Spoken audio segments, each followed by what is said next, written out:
வணக்கம். நான் உங்க friend Jaya Srinivasan. Welcome to veggies recipe. இன்னைக்கு நம்ம வெஜ்ஜீஸ் ரெசிபி கிச்சன்ல எல்லா டிஃபனுக்கும் பர்ஃபெக்டா மேட்ச் ஆகிற மாதிரியான ஒரு தக்காளி சட்னி அரைக்க போறோம். இதில் நம்ம வெங்காயம் பூண்டு சேர்க்க போறது இல்லை. அதே நேரம் இதுக்கு நமக்கு தேங்காய், வேர்க்கடலை, பொட்டுக்கடலை இதெல்லாம் கூட எதுவுமே தேவையில்லை. கரண்டே இல்லைனாலும் சரி, மிக்சி ரிப்பேரா இருந்தாலும் சரி, இந்த சட்னியை நம்ம ஈஸியா ப்ரிப்பேர் பண்ணிடலாம். நம்ம இதை மிக்சியில கூட அரைக்க போறது இல்லை. குவிக்கா ரெடி ஆகக்கூடிய ஒரு டேஸ்டியான ஒரு தக்காளி சட்னி. ஃபர்ஸ்ட் டைம் சேனலை பாக்குறீங்கன்னா ப்ளீஸ் சப்ஸ்கிரைப் பண்ணுங்க. பெல் ஐக்கானை கிளிக் பண்ணி ஆல் ஆப்ஷன் கொடுத்துட்டீங்கன்னா நான் போடக்கூடிய எல்லா வீடியோஸும் குவிக்கா உங்களுக்கு ரீச் ஆகும். வாங்க இந்த நோ ஆனியன் நோ கார்லிக் தக்காளி சட்னி ஈஸியா அப்படி பண்றதுன்னு பார்க்கலாம். தக்காளி சட்னி பண்றதுக்கு ஒரு 1/4 கிலோ தக்காளி எடுத்துட்டு இருக்கேன். சின்ன நெல்லிக்காய் அளவுக்கு புளி ஊற வச்சிருக்கேன். வாங்க ஸ்டார்ட் பண்ணிடலாம். ஸ்டவ்ல ஒரு கடாய் வச்சிருக்கேன். 1 டேபிள் ஸ்பூன் நல்லெண்ணெய் ஆட் பண்ணிக்கலாம். நம்ம எடுத்து வச்ச தக்காளி நல்லா பொடியாக கட் பண்ணியிருக்கேன் பாருங்க. இதை இந்த எண்ணெயில் ஆட் பண்ணிக்கலாம். நம்ம ஊற வச்சிருக்கிற புளியையும் இதோட சேர்த்துருவோம். இப்போ தக்காளியையும் புளியையும் நல்லா வதக்கிக்கலாம். தக்காளி கொதிக்க ஆரம்பிச்சாச்சு பாருங்க. நம்ம இந்த சட்னிக்கு தேவையான அளவு உப்பு இதுலேயே ஆட் பண்ணிடுவோம். 1/4 டீஸ்பூன் மஞ்சத்தூள்.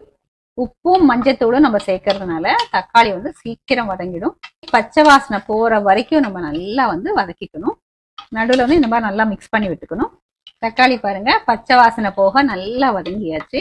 காரத்துக்கு 1 டீஸ்பூன் மிளகாத்தூள் ஆட் பண்ணிக்கலாம். 1 டேபிள் ஸ்பூன் வெல்லம். எல்லாத்தையும் சேர்த்து நல்லா வதக்கிப்போம்.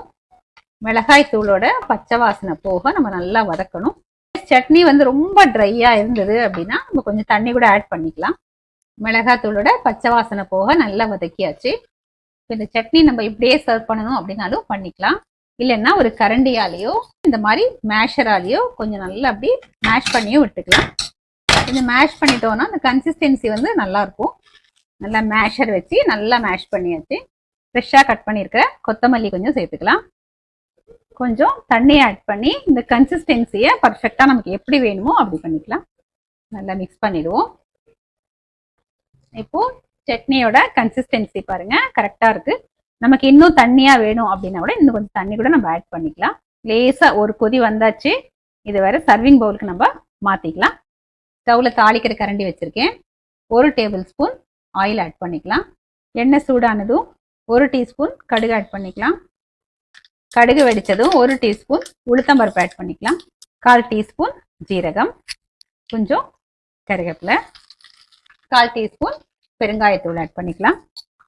எல்லாத்தையும் நல்லா மிக்ஸ் பண்ணிட்டு தாளிப்பை சட்னியில் ஆட் பண்ணிடுவோம். டேஸ்டியான தக்காளி சட்னி சர்விங்க்கு ரெடி. இந்த தக்காளி சட்னி எல்லா டிஃபனுக்கும் பர்ஃபெக்டா மேட்ச் ஆகும். இட்லி, தோசை, பொங்கல் எல்லாத்தோடையும் சூப்பரா இருக்கும். வாங்க இந்த சட்னி நம்ம டேஸ்ட் பண்ணி பார்த்துடலாம். பிரமாதமா இருக்குங்க. ரொம்ப பர்ஃபெக்டா இருக்கு. இந்த உப்பு, புளிப்பு, காரம் எல்லாமே நல்லா பேலன்ஸ் ஆயிருக்கு. நம்ம இதுல வெங்காயம், பூண்டு இதெல்லாம் எதுவுமே சேர்க்காததுனால எந்த விரத நாள்ல வேணும் நம்ம யோசிக்காம நம்ம ப்ரிப்பேர் பண்ணிடலாம். சப்பாத்தி, பூரிக்கு தொட்டு சாப்பிட்டா கூட சூப்பரா இருக்கும்.